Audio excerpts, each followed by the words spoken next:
Jimmy Akin's Mysterious World is brought to you by the Star Quest Production Network and is made possible by our many generous patrons. If you'd like to support the podcast, please visit sqpn.com/give. You're listening to episode 226 of Jimmy Akin's Mysterious World, where we look at mysteries from the twin perspectives of faith and reason. In this episode, we're answering weird questions. I'm Dom Bettinelli, and joining me today is Jimmy Akin. Hey, Jimmy. Howdy, Dom. It's another Fifth Friday, so we're bringing you another episode of Weird Questions with Jimmy and Cy Kellett of Catholic Answers Live. Jimmy, what topics are you going to be answering questions about today? We're going to be covering topics like secret societies, binding demons, reenacting Catholic history, killing vampire-human hybrids, Neanderthals in the afterlife, how the universe is able to expand faster than light, and also quantum leaping into priests and the sacraments. Wow, very good. Nice, interesting question. So let's listen to your answers. Let's try out a weird question from Nick. Okay. I understand the Catholic Church bans membership in secret societies for many reasons, especially since historically groups like the Freemasons were seen as anti-clerical. I was wondering, how secret does a secret society need to be? I recall when I was inducted in the Honor Society Phi Beta Kappa, it was brought up there were secret rituals, but done away with during the anti-Masonic movement in the 19th century. So would it have been illicit for a Catholic to be in something like this when the secrecy was in place? From my understanding, lots of fraternities had histories like this. The only one, to my knowledge, that keeps the secrecy is Yale's Skull and Bones. Would that also be banned from the Catholic point of view? So actually, Skull and Bones is not the only secret society that's still out there. In fact, it's not even the only secret society at Yale. Yale University, it has rivalries with at least a couple of other secret societies. One of them is called Scroll and Key. Another is called Wolf's Head. And they play pranks on each other and steal each other's stuff and brag about it internally and things like that. So, Good college hijinks. Whatever. Yeah. But the thing is, the church doesn't actually ban membership in secret societies. That's not what canon law says. And it isn't what canon law said under the 1917 code, because I went back and checked. Because this canon was modified. Originally, and I knew it was modified, the 1917 version of the canon mentioned Masonic organizations specifically, but it was broader than that. And then what happened was they made it more general in they just took out the reference to the Masons and just talked about the principle. But the principle that was articulated both in the 1917 code and in the 1983 code of canon law was Catholics are forbidden to join organizations that plot against the church. Oh, well, so it's not secrecy that's the issue. It's plotting against the church that's the issue. Because if you're a Catholic, you shouldn't be plotting against the church. Duh. That seems very, very obvious. Yeah. And so, it's actually okay to be members of secret societies, provided they're using their powers for good. So, you could join, let's say, the CIA or something, as long as you're not working on Project MK Ultra, which was bad. But you could join other groups that have secret stuff, like the Knights of Columbus until recently. Oh, really? Yeah, because their initiation oath was secret for a long time. And the reason is, this stuff kind of goes back to the 19th century, because back in the 19th century, they didn't have the internet. And so there was a question of, what are you going to do when you have free time? Because they didn't have the enormous time suck of the internet. And so what they would do, if you were a man, you don't want to spend all your time dealing with domestic issues. You want to go out and be with the guys some. And so they had these men's clubs that were in the 19th century. A lot of them got started, and it was the hip, cool thing to be in a secret men's club. Like the Ancient Order of the Buffalo. Yeah, exactly. From the Flintstones. water buffalo. Water buffalo. Okay. Yes. Yeah. Yeah. So the Freemasons were part of that. They actually got started before the 19th century, but the Freemasons were one such group. There were lots of others as well, and Catholics could be interested in such things. But, here in America, all these other men's groups, they're Protestant, and what's the Catholic alternative? Yeah. So that's how we got the Knights of Columbus. And, another big thing in the 19th century, because everyone was reading Sir Walter Scott, was chivalry. People are reading Ivanhoe and stuff. Yeah. And so it's like, we're going to be the Knights of Columbus, and we're going to have secret oaths just like those other guys, only ours will be less violent. And so this was a way for Catholic men to kind of get in on some of that same secret club action, only using their powers for good. But it was still a secret thing. And as long as your secret special chocolate fudgy club is doing good stuff rather than bad stuff, it's okay. All right. Thank you very much for the question, Nick. Appreciate it. From Patrick. My friends have asked me to pray with phrases like, I bind Satan in the name of Jesus. I bind all demons for the sake of the blood of Christ. I bind, I cast out. I am uncomfortable with the idea of invoking any power to bind or otherwise command evil spirits to do anything. The idea of addressing evil spirits is alien, repugnant, and even sounds occultic to me. However, some priests on the internet pray in this way and recommend that their viewers do likewise. Prayers are or should be addressed to God and for the intercession of angels and saints before God in heaven. Among the things we can pray for are conversion and the conversion of sinners. When I mention this, I'm accused of neglecting the urgent need for spiritual warfare. Is there a charitable way to tell my friends that confronting demons in this way is highly not recommended? I have to be marginalized by the prayer groups that insist on these formulas. Oh, if I have to, I'm ready for that. So this is a very interesting question. It has several aspects. Now, I understand why using language like I bind you or I bind demons or whatever. I understand why that would be uncomfortable for several reasons. One reason is this is a traditional part. This binding language actually has a really long history. And it's not exclusively Christian. This language shows up in various rituals of a non-Christian nature. And in fact, now, I would say what magic is, it's a ritual that's not approved in a given culture. Okay. And that's the difference between a religious ritual and a magic ritual. Is the religious ritual is the one that's approved culturally, and the magic ritual is the shady, unapproved one. Okay. Well, okay. Binding language shows up in both, but it does show up in a lot of magic rituals, like in the Greco-Roman world. Okay, you will find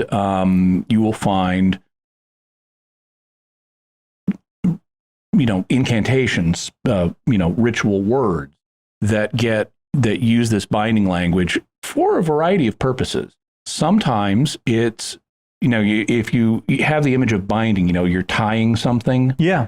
And so one thing you can do is tie up your enemies magically so they can't mess with you. And so you'll find these curses that are like, I bind so-and-so, my evil business nemesis that's running the competing bakery across town. Right. So he can't mess with me magically. And so you have that kind of curse binding. Then it also gets used in love magic, where you'll have you'll be reading one of these incantations and it'll be like, I bind Barbara the Beautiful to me so that she'll totally fall in love with me and we can have lots of babies and stuff. That seems so unfair to Barbara the Beautiful. Well, there is this kind of violent aspect to the love magic that has been pointed out. You also find binding in another way, even in Christian contexts. I don't know if you've ever heard of it, but there's a prayer, probably was not really written by St. Patrick's, but it's called St. Patrick's breastplate or the lorica of St. Patrick. Are you I have familiar heard with of that? Yes, but I couldn't quote it to you. So it starts with an invocation of the Trinity. But then it goes on from there to start talking about binding elements of God's creation to the one who's praying it. So it'll be like, I bind the flashing of lightning to myself, and I bind the fierce winds to myself, and the power of fire to myself, and naming all these elements of nature in God's creation, asking to be protected. So this is yet another kind of binding that's out there. And it's got a part of Christian tradition. I mean, it's right there in St. Patrick's breastplate. It's also not just there. I was reading a book of Egyptian rituals once, Christian rituals that we've dug up in Egypt because that's where it's dry and the papyrus survives. And they would have rituals that were kind of like sacramentals.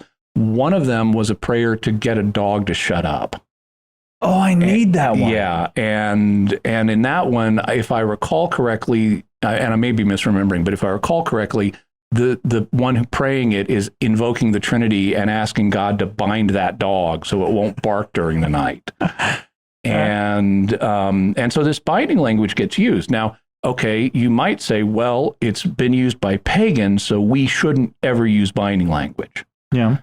Except, what do we read in Matthew 16? You are Peter, and on this rock I will build my church, and whatever you bind on earth shall be bound in heaven, and whatever you loose on earth shall be loosed in heaven. So Jesus himself, and also in Matthew 18, used binding language to articulate spiritual authority being given to the disciples. Yeah. And so, given that it's right there in the Gospels, this binding language is going to find a place in Christian tradition. So we can't say, oh, pagans did this, we can't. Right. So there is a place for binding language in the church. The question is, who should be using it and when? Well, one problem with ordinary people confronting demons and doing this binding language is ordinary lay people. I mean, they've got a certain kind of authority because they share the common priesthood of the baptized, but they don't have authority beyond that. They don't have the kind of authority that an ordained priest has, or much less the kind of authority that's been delegated to an exorcist. And so the church is much more hesitant about ordinary people engaging with demons in this way. And I think there's good reason for that. I've seen people, not specifically in the Catholic context, but there are in some of our Protestant friends, including in the Pentecostal movement, who do this kind of stuff also. You know, they'll be binding demons and things like that. And that's, and they'll be kind of cavalier about it, you know. But it's something that you have to be careful about because, like, we see in the book of Acts, there's one place where an exorcist who's not authorized is trying to cast out demons in Jesus' name, and also mentions Paul, and the demon just eats his lunch for him. Yeah. You know. Also, if you look in Jude verses 9 and 10, Jude is giving a warning about being cavalier with respect to various spirits. And he says, when the archangel Michael contended with the devil, disputing about the body of Moses, he did not presume. So this is Michael himself, the prince of the heavenly host.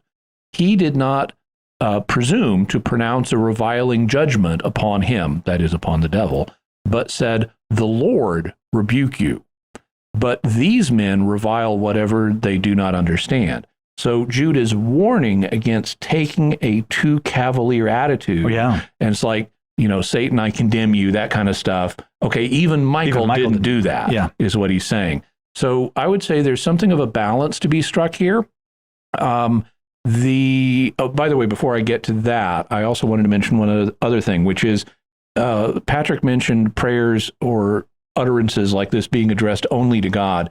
Actually, you know, Jesus does address demons directly and say things like, get out of this guy. Right. Jesus even addresses non-animate thing or non-intelligent like the things. fig tree. Well, the fig tree, he curses the fig tree. He also rebukes the wind and the waves to calm them down. And that's in Mark 4. And in Luke 4, he rebukes a fever and tells the fever to get lost. And so I wouldn't be exclusive about you can only address God or the saints. There is this precedent for even addressing inanimate things.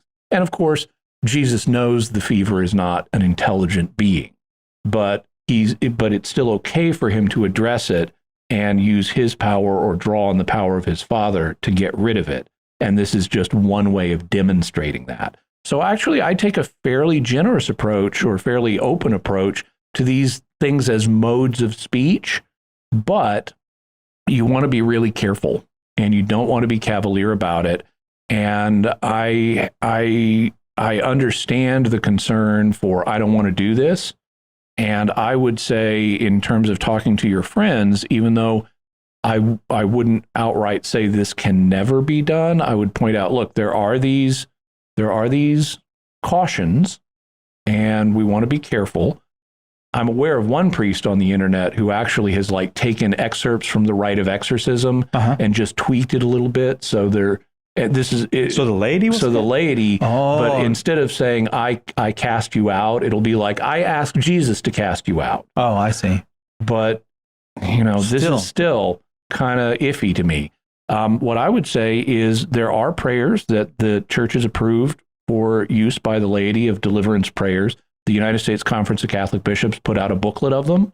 I would suggest getting that and using that if it's your thing. Of course, you can also have impromptu prayers. You don't have to use a fixed one, but it's not everybody who is called to engage in this kind of stuff. And I would say to this group, there are some risks here. You need to be aware of, you need to be careful. And this is not my thing. God calls us to different things, and this just happens to not be one of mine. Patrick, thank you. We got to take a quick break. Right back with more weird questions for Jimmy Akin. This one comes from Cynthia. Cynthia writes, I'm a budding Revolutionary War reenactor in the Ohio Valley, the frontier of the U.S. in that time frame. Oh, I see what she's saying. Yes. Okay. We're Catholics. We're Catholics even here during. Oh, I think she means we're Catholics even here during that time period. How would they fulfill their yearly confession and mass attendance obligation? I've always wanted to portray a Catholic, but I'm struggling to find any info.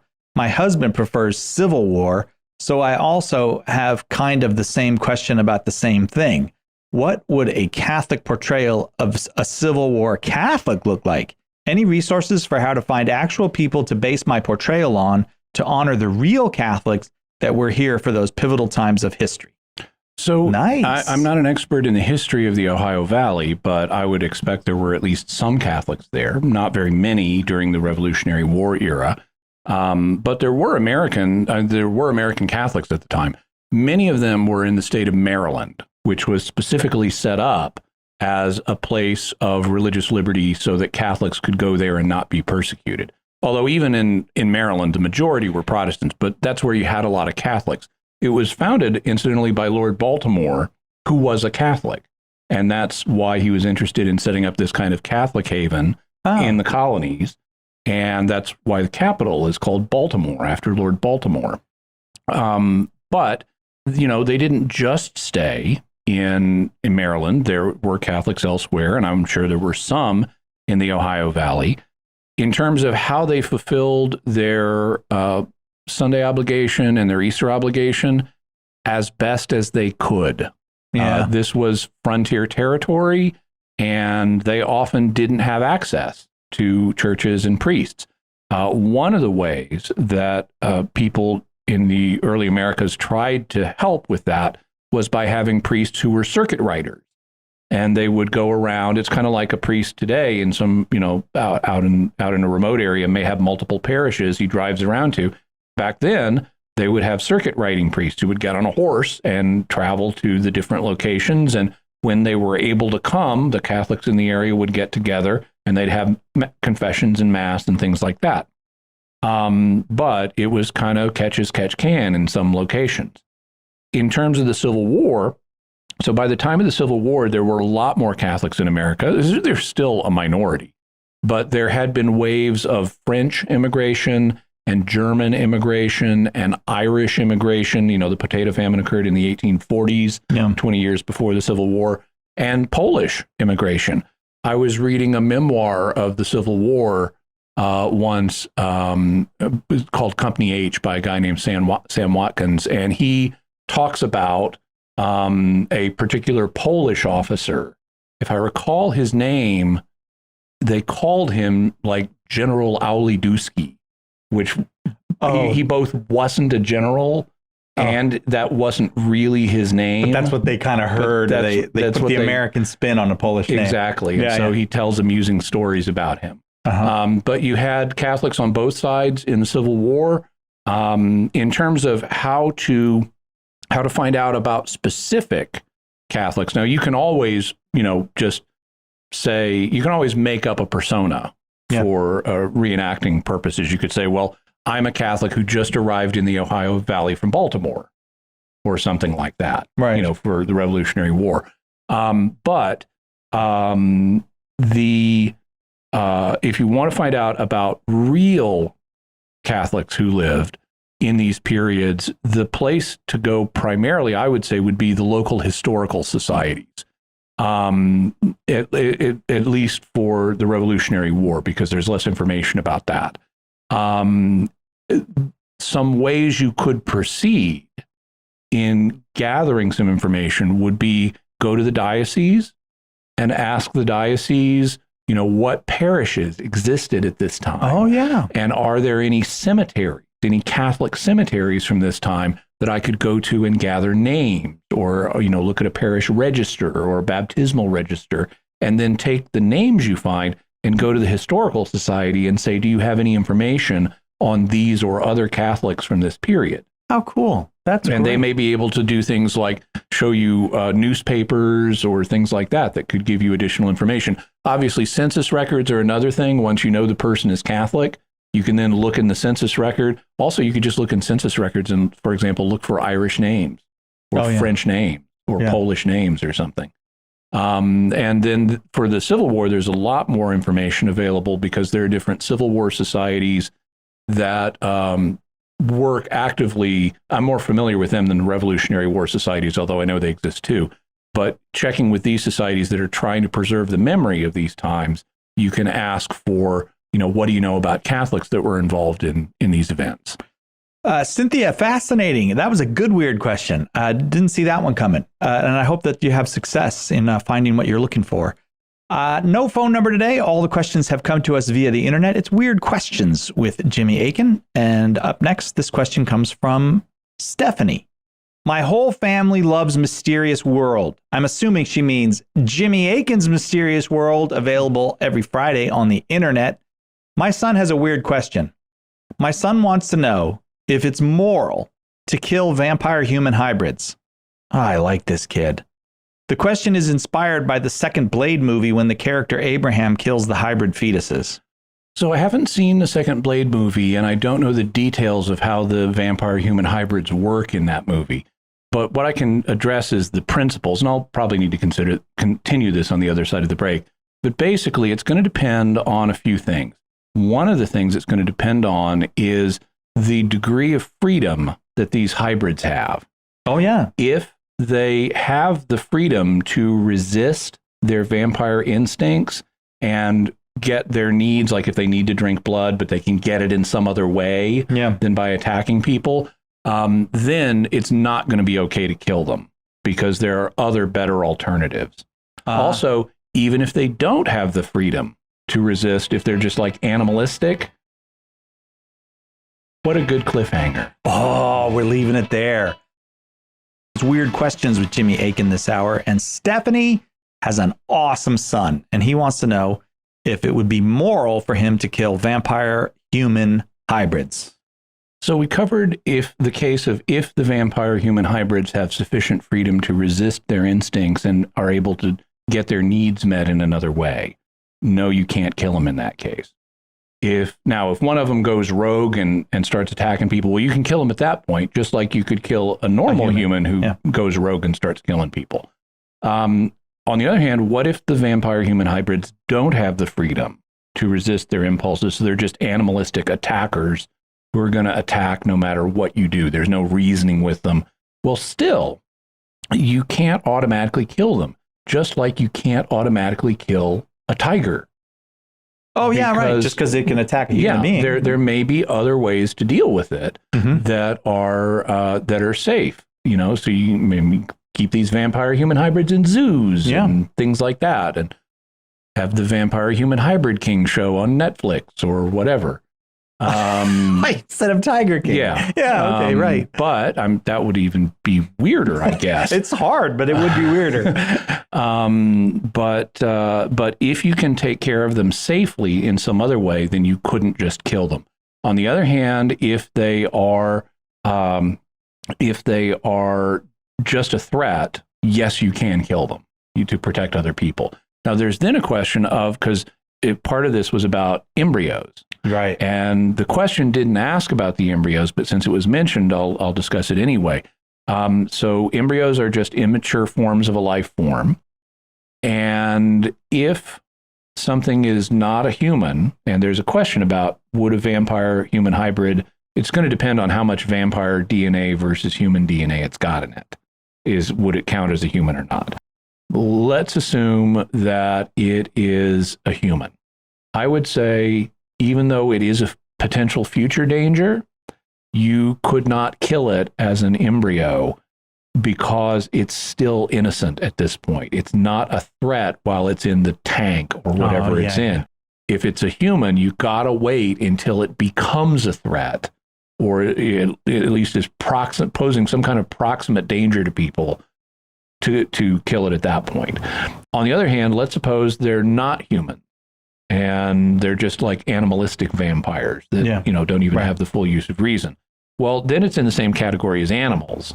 And I would say if I came across a nest of rattlesnake eggs in an area where if these things hatch, they're going to kill people. Right. And I don't have a better alternative, I could go ahead and step on the rattlesnake eggs. Yeah. And so I would say there would be some situations where it could potentially be legitimate to preemptively deal with non-human vampire human hybrids in this way, even at an early stage of life. But you got to meet a whole bunch of conditions for that to be legitimate. What about a rattlesnake omelet? Well, I wouldn't want one if the rattlesnake eggs were fertilized. Oh yeah, all right, fair enough. If you have a supply of unfertilized rattlesnake eggs, then maybe. Maybe. I have eaten rattlesnake before. Have you? Yeah. Does it taste like chicken? Well, it's a reptile, so of course it does. Yeah. I mean, dinosaurs, chickens themselves are dinosaurs. Yeah. I mean, they're surviving birds or a surviving type of dinosaur. And so, things, reptiles, birds, they all kind of taste the same. Although when I ate crocodile, it tasted like a combination of chicken and catfish. Oh, because really? It's a water-dwelling creature, and it has this oily, fishy bottom dweller type taste like a catfish merged with chicken. Stephanie, once again, thank your son for that very, very fine question. And should we approach any kind of vampire apocalypse? I hope he'll be there to defend me. We'd like to take a moment to thank our patrons who make this show possible, including Connor F., Tom W., Roger F., Derek V., and Thomas A. Their generous donations at sqpn.com/give make it possible for us to continue Jimmy Akin's Mysterious World and all the shows at StarQuest. You can join them by visiting sqpn.com/give. Jimmy Akin's Mysterious World is also brought to you in part through the generous support of our sponsors, including Aaron Ferguson Electric and Automation at aaronv.com, AARONV.com, making connections for life for your automation and smart home needs in North and Central Florida. And by Catechism Class, a dynamic weekly podcast journey through the Catechism of the Catholic Church by Greg and Jennifer Willits. It's the best book club, coffee talk, and faith study group all rolled into one. Find it in any podcast directory. Edith asks this, Jimmy. Assuming the theory of human evolution as popularly understood is correct, are we to assume that the human soul evolved alongside the growing capabilities of the human mind and body? For example, from vegetative to sensitive to rational?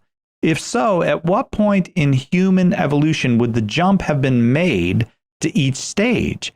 And what would be the status of the souls of early proto-humans who died before people achieved the capacity for higher souls? In a related question, where do archaic human subspecies fit into this? Can we make any guesses on whether they had rational souls? And if so, can we expect to see Neanderthals, Denisovans, etc., in the hereafter?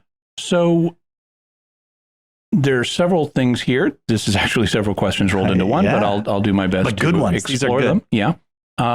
So in the case of the human soul, there has been a discussion historically about whether it's inherited from the parents the way the body is, or whether it's directly created by God. The first position, that the soul is produced by the parents and thus is inherited, is a position known as traducianism. The other, that the soul is directly created by God from nothing, is known as creationism. Historically, there's been, as I indicated, a discussion on this question. In 1950, Pope Pius XII landed in favor of creationism. So that's the position of the church today, that the human soul is directly created by God from nothing.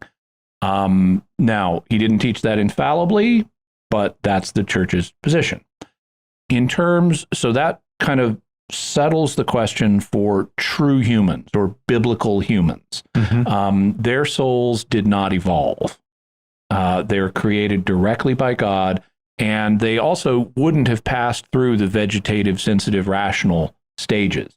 When you're born, you have the soul you always have, right, and your body may manifest and grow in different ways under the guidance of your soul, but it's still the same soul. Mm-hmm. So even an unborn baby, even if it doesn't have a brain yet, it's got a rational soul. It's just the body hasn't developed to the point of allowing the rationality to manifest yet. So where there were vegetative and sensitive souls, pre-rational ones, that would be in our evolutionary history, not within the human species itself. Now, what about the souls of non-humans? Here we don't know. The church has not taken a position. It could be that their souls are inherited. Traducianism could be true for non-human creatures, right. In which case, the vegetative souls of non-intelligent animals could have evolved alongside their bodies, and then for intelligent animals that have sensitive souls, their souls could have evolved, and even among hominid ancestors of mankind, their souls could have evolved alongside their bodies up to the point that God started biblical humans and started creating their souls from nothing. Yeah. It could be that way. That's a matter of speculation. It also could be that God has been creating every single soul of every life form from nothing all the way down through history. Right. That's also a possibility. Right. So we don't really know there. It's a matter of speculation. In terms of how other closely related human subspecies like Neanderthals and Denisovans, would they count as biblical humans? I don't know. Yeah. And it would simply be a matter of speculation. I think that I can't say for sure. I would tend, if I were confronted with them, I would tend to err on the side of regarding them as human, biblical humans. I would evangelize them. Oh, sure. I see what you mean. If they were here. And if they said, I want to be baptized, I want to get in on this Jesus eternal life stuff, right, then I would baptize them. And we do have evidence that they, were able to do a lot of things like count, and they used rituals to bury their dead, and they have grave goods, which, suggests that they have a concept of the afterlife. And if you've got a concept of God and the afterlife and things like that, or one or the other, if you think about God or if you think about the afterlife, I assume you have the same basic rational kind of soul. Right. So I would assume that there is I would err on the side of saying these guys are fellow rational humans and biblical humans. Can't prove that, but that would be my personal speculation. What if they're not? What if even though they're very similar to us, they're not biblical humans? Well, I would say, would they be in the afterlife, which is one of the questions she asked? I would say we don't know. We don't know that for animals. Now, it's been a common theological opinion that non-rational souls don't survive death, but that's not church teaching. That's theological speculation. And if you've got a soul that is on the verge of full human rationality, I don't know, maybe it's rational enough to survive death. Rationality is not an on or off thing. It comes in degrees. Yeah, right. And so I would say that that I don't know whether these guys will be in heaven or not, but certainly if I ever met them, I would do my best to make sure they get there. Edith, thank you so much for that question. I will do Stephen's question. So it's not an anonymous question. We have Stephen next, and then we'll once again hear a theme from Weird Questions from Eric and NATO, to whom we are just so grateful. Yeah. That was really beautiful to get that. Very talented guys. I know, that was, yeah, it was exciting to get it. Stephen asks this question, Jimmy.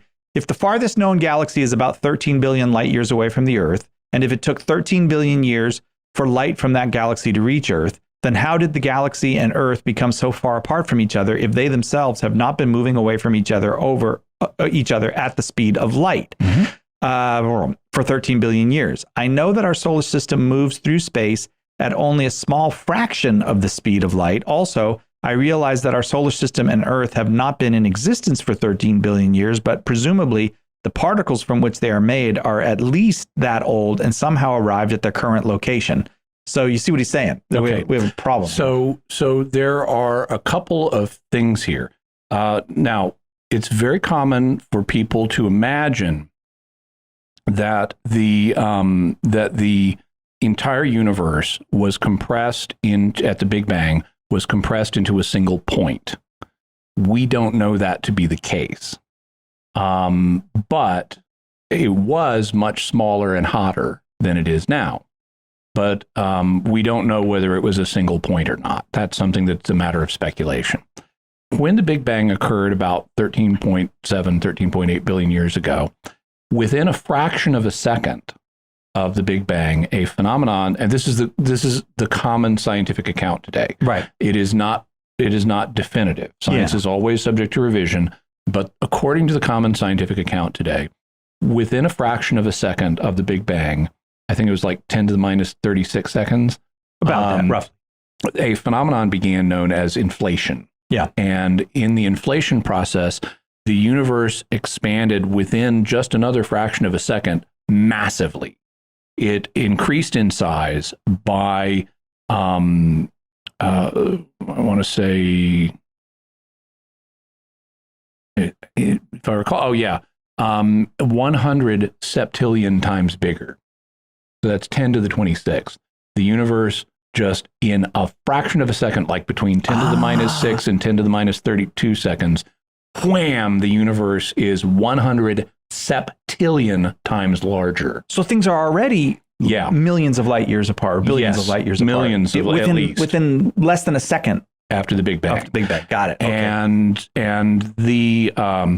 And then inflation shut off. Yeah. And so the rate of the universe's expansion slowed. And it continued to slow or be slow until the universe was about 5 billion years old. And then another process is produced by what's theoretically described as dark energy began increasing the expansion rate of the universe, which is why the universe is accelerating now. So the universe has not, according to the standard scientific account, accelerated or expanded smoothly. Yeah. It had a huge initial rush outward, and then it slowed down, and now it's speeding up again, but not nearly as fast. But that huge initial rush was much faster than the speed of light. And that's possible because even though matter moving through space is light speed limited, space itself is not light speed limited. And so these faster than light expansions can happen.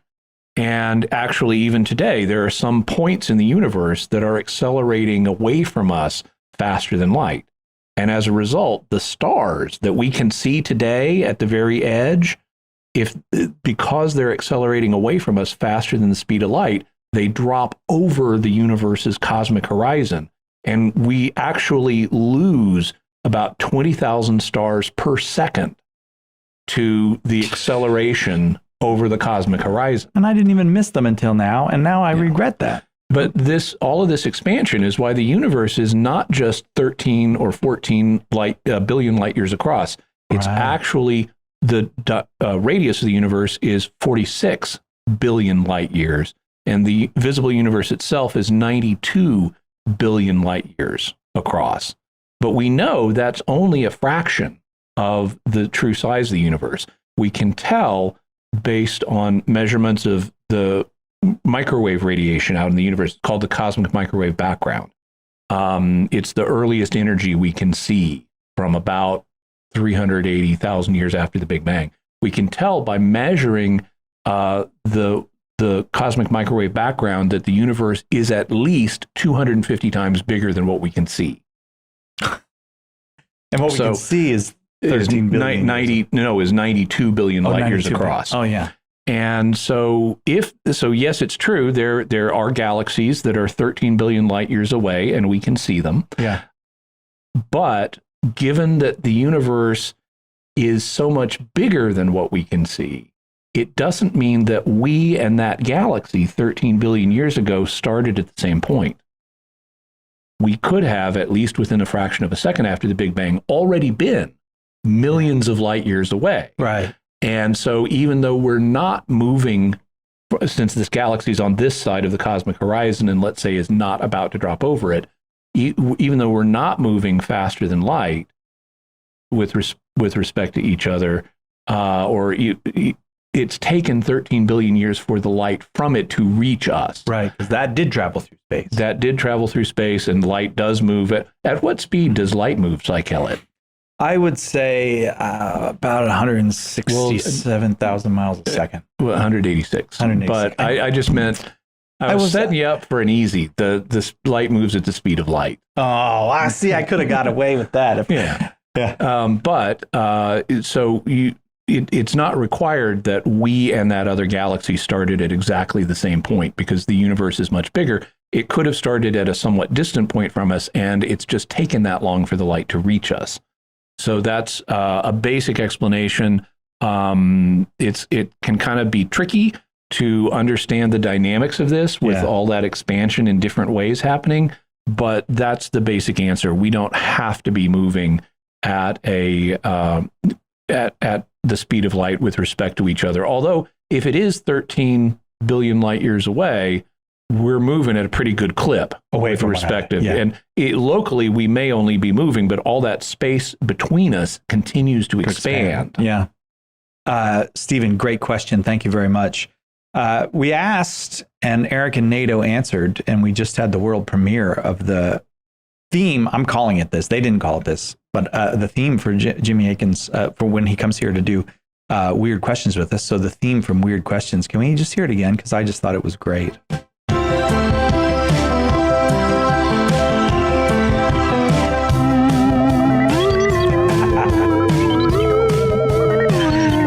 That's the theremin.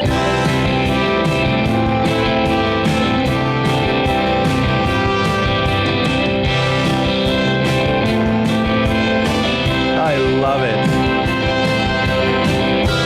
Eric and NATO, thank you so much for the theme for this. I really like that closing part of it. That's really cool. The whole thing it's very well done. Very well done.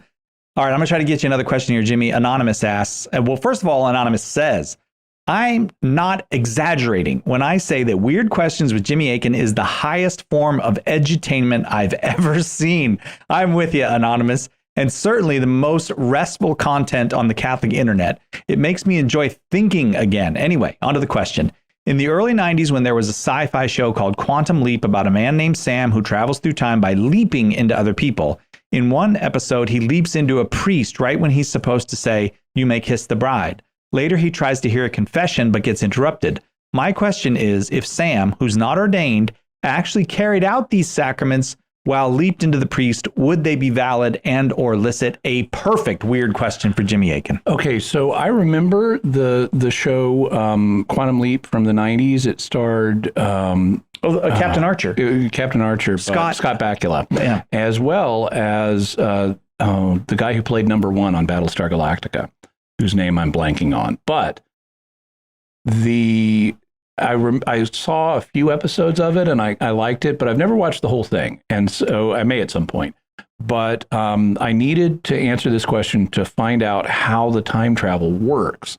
Because if he's just leaping into the body of a priest, like his mind is being imposed, his memory patterns are being temporarily imposed on someone, but that priest is ordained and still has his soul, right? Then the answer for some things might be different than others, like consecrating the Eucharist.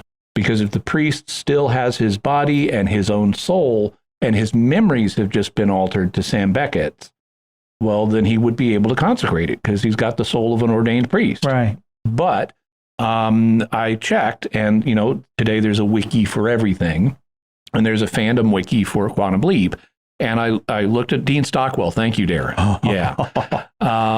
Who played Al on the show. There's a fandom wiki for Quantum Leap, and I looked it up to find out how did the time travel work on that show. And it turns out Sam only looks like a different person to the people around him, but it's really him in his body. Oh, I never got that. Yeah. Okay. So what happens is he displaces, except for their appearance, he displaces this other person. So he transubstantiates. The appearances remain the same, but the substance is different. Oh, yes, he does. And he's there with his own body, and the person he leapt into, known as a leapee, is transferred to a waiting room back at the project that he was in charge of. So you've got Sam under an illusion in the past, and you've got the person he leapt into back in the present in a waiting room. And actually, sometimes they'll apparently interview the leapee to find out the information they need to tell Sam to help him. Oh. So really, they're two completely different people. And so it's really Sam Beckett who's in the past. And Sam Beckett, therefore, could not perform a sacrament that requires an ordained priest. Now, he could perform baptisms because you don't have to be an ordained priest to baptize. And potentially, he could witness the sacrament of marriage because you don't have to be a priest for that. In the particular case of him leaping into someone or displacing someone at the moment of you may kiss the bride, at that point, the sacrament's already been done. So the priest who was there to witness it would have been valid and licit. And Sam has just elbowed that priest off the stage at the last moment, but the sacrament's already there. It's funny that in that episode, they didn't actually have him celebrate any sacrament. Yeah. I wonder if there was a Catholic. Authors. Yeah. Somebody knew what they were doing. That was very well done. That was from Anonymous. Anonymous, I'm with you too. I love Weird Questions with Jimmy Akin, and I like the word edutainment too. He's educational and he's entertainment. Thank you. So, Jimmy, those were some excellent questions and also excellent answers. So that's it from us. We would love to hear your theories about the weird questions and answers that you just heard. You can let us know by visiting sqpn.com or the Jimmy Akin's Mysterious World Facebook page, sending us an email to mysterious@sqpn.com, sending a tweet to @mys_world, in the StarQuest Discord community at sqpn.com/discord, or by calling our mysterious feedback line at 619-738-4515. That's 619-738-4515. And I want to say a special word of thanks to Oasis Studio 7 for the video production work and animation that they do on Mysterious World. You can check out their work by going to youtube.com/Jimmy Akin. That's my YouTube channel, youtube.com/Jimmy Akin. And while you're there, please do subscribe to the channel and hit the bell notification so that you always get a notice whenever I release a video, whether it's Mysterious World or something else. I'm trying to get up to 50,000 subscribers, and I'll only get there with your help. So I really do appreciate it. And thank you. So, Jimmy, what's our next episode going to be about?